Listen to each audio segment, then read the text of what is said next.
Like one of the cool things that you showed in one of your videos, which shows the similarities between the construction methods of ancient Japan and Peru and Egypt, is that so many of these stones, they're like these odd shapes that like jigsaw puzzles, and they're fit in perfectly. Polygonal. Yeah, they fit in. Oh, don't worry, that's just a coincidence.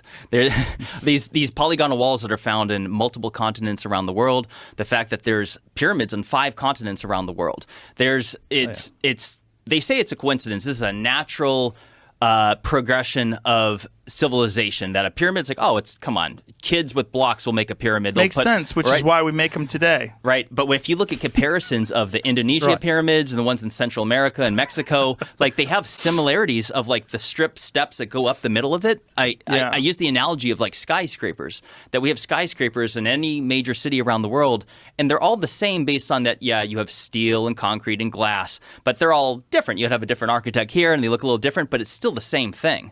But is it really feasible to say, or is it a coincidence that they just happen to start building pyramids on multiple continents around the world, or these polygonal walls that are, whether it's from Peru, Egypt, places in Italy, Greece. There's a pyramid in Greece. I don't know if you saw that in the video. Yeah, let's pull up your video. Tell Jamie what that video is, just so we can see some of the images that compare these polygonal walls. Yeah. If I was Elon Musk, you know what I would do? I'd hire someone to make a pyramid. I'm like, let me see if you can build one. Yeah. Who's the best motherfuckers around? Yeah. I'm gonna throw $1 billion at this project. I bought Twitter for 44. Might as well put $1 billion into it. Let's make me a pyramid, bitch. It's got to do it. It's got to make it as accurate as the.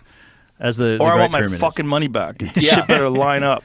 Yep. I think it'd be a wonderful. By the way, that Joe tweeted it this morning, so it'll be the first one they tweeted. Makes it easy to find. I was tweeting it when I was watching. I was like, people need to watch this. This is nuts. I appreciate that. And what was I going to say? I had something. South American polygonal walls. There as well. I mean, it's literally the most difficult way to do it. That's the crazy thing. Is like this is not how you solve the building a wall problem. Like if you say they got to it by different, just independently, like making these complex polygonal walls, that's not how you solve that problem. Is there any speculation to what the advantage of polygonal walls would be? Well, they say that it's definitely true. Like, so yes, you don't have a single line of vector of force, so it won't tip over. But this is where I get crazy about things like the Giza Plateau. You have both. You have polygonal walls that are made like that at Giza from the 4th dynasty. And then you also have much more regular construction from smaller limestone blocks, also at the 4th dynasty, that at Giza, that are still standing. It's like they've all been through earthquakes. Both types are still here. I mean, it's difficult to say that, they just made it that way to make it earthquake-proof. I'm like, half that's just here is still standing up. Like, it went through earthquakes. It's fine. So here you see one from Egypt, one from, go back? One from Mexico Cambodia. And one from Cambodia. And what is the explanation for the ones in Cambodia? Do they know who built those and why? That's a good question. I'd have to refresh my notes on that. They go more modern, ancient cultures, I guess. Nothing vast. They're like 1,500 years old. They're not supposed to be 4,500 years old or something like that. And the reason why this is significant is because if the Great Pyramid is 4,500 years old, my argument is that there are connections across the oceans that are not supposed to exist. Right. Because according to everything, they're adamant. It wasn't until Christopher Columbus, 1492, sailed the ocean blue.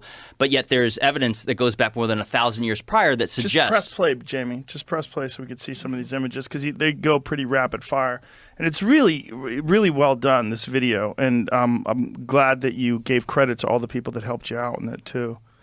Yeah, there's the polygonal walls. There's this nub phenomena. There's these similarities across numerous continents. Yeah, it's really wild stuff, because it's so obvious that somehow or another these people had to be in communication with each other, or sharing information, or had carried information from other places. Right. You know what? This is the same video that has the Egypt-Japan sarcophagus similarity. Yeah. I don't remember if it's earlier in the video or later in the video, but if you skip around, look at that. That's and what part of Greece is that?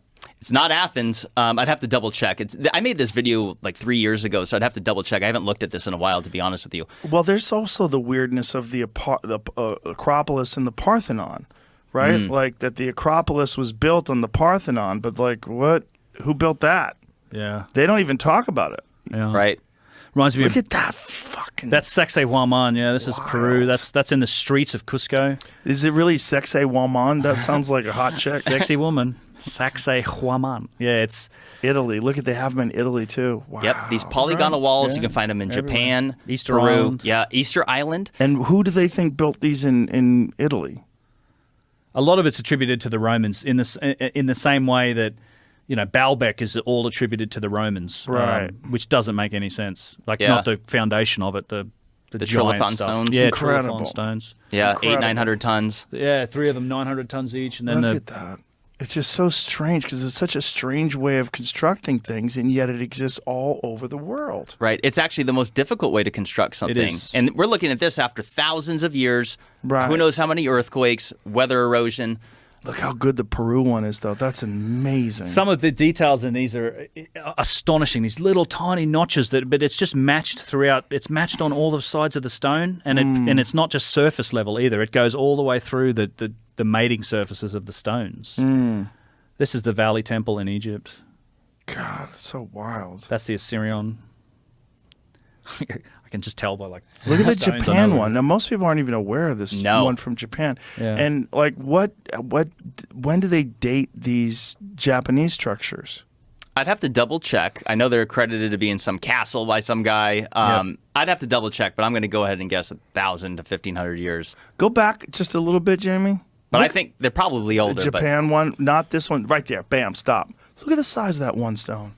Yeah, probably 500 tons, I bet. 400 probably. Holy shit. Yeah, around there. Just eyeballing it. I've been doing this long enough. Yeah. I mean, look at that gentleman who's standing there. Depends how deep it is, I guess. But yeah, it's, and imagine it's a giant piece of stone. Him pushing that thing.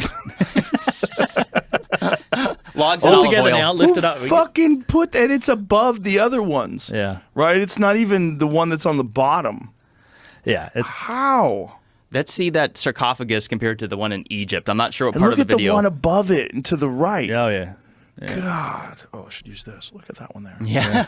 That one and that one. Immense. I mean, just so incredible.